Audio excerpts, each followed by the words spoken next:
Mūsų ūkis įsikūrė prieš 25 metus. Pradžioj turbūt kaip ir dauguma ūkių nebuvo didelis, buvo mažas, kelios melžiamos karvės.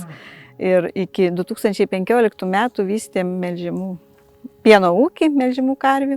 Turėjom virš 25, pieną pardavėm kooperatyvui Pieno puta ir buvom jų nariai.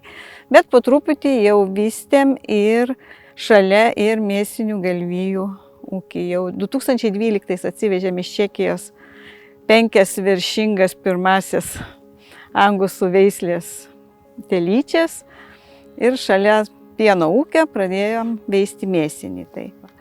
Mėsinių galvijų ūkį. Tai dabar šiuo metu turim apie 180 mėsinių galvijų, apie 90 yra žindenių.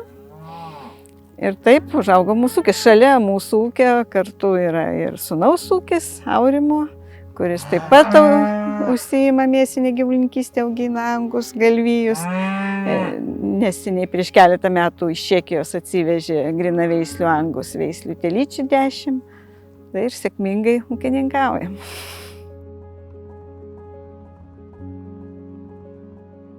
Tai paskutiniu laiku mes dalyvavom paramos priemonėje valdų modernizavimas, investicijos į žemės ūkio valdas, mėsinio ūkio vystymas. Tai pirkom ruloninį presą, nes reikėjo jau atsinaujinti, mes prieš tai turėjom, bet pirkom našesnį, kadangi jau bandai įsiplėtė ir padarom per metus virš apie 2000 rulonų, tai mums reikėjo galingesnio presą. Taip pat įsigijom traktorių, šienapjovę, nes taip pat reikėjo jau atsinaujinti. Tai čia buvo paskutiniai mūsų pirkiniai iš projekto.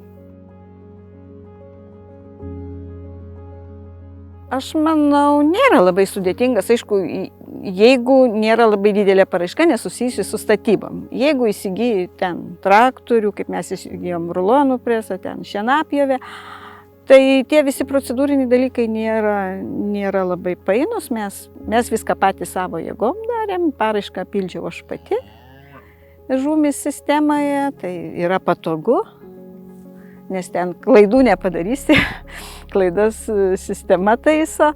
Tai va, o po to įgyvendinti reikia laikytis tą, ką nusimatei. Svarbu, teikiant paraišką, žinoti, ką nori įsigyti. Ne dėl to teikti, kad reikia, kad visi teikia, o reikia teikti konkrečiai tą, ką reikia įsigyti ir tada tą paraišką įgyvendinti tikrai nėra sunku, nes tu jau žinai, ką tu nori įsigyti, tu suplanavęs, tai tiesiog tik tai atlikti procedūras pirkimo, dokumentus ir pateikti mokėjimo prašymą bei galutinę ataskaitą.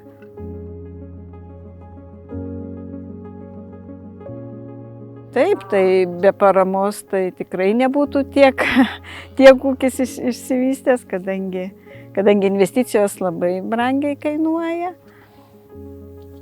Padaryti jas savo, ypatingai tos supirkimo kainos, aišku, kai būna geras tas laikotarpis ir supirkimo kainos didelės, tai galbūt kažką ir įsigytum, bet viso to, kiek esam įsigiję, be paramos tikrai nebūtumėm įsigiję vien tik iš ūkio. Dalyvauti paramos priemonėse tikrai verta, nes tiek daug buvo paraiškų smulkių ūkių. Tai tikrai, ir kiek žinom, iš pažįstamų rajone daug teikia, tai tikrai tie ūkiai sustiprėjo ir į tą realizacinį lygį, ne tik savo kieme, kaip sakoma. O į modernizavimą tai tikrai reikia ūkio modernizuotis, įsigyjant naujausias technologijas, traktorius ir visa kita, tai žymiai lengviau dirbti, žymiai greičiau, našiau ir tas tikrai prideda ūkiui konkurencingumą.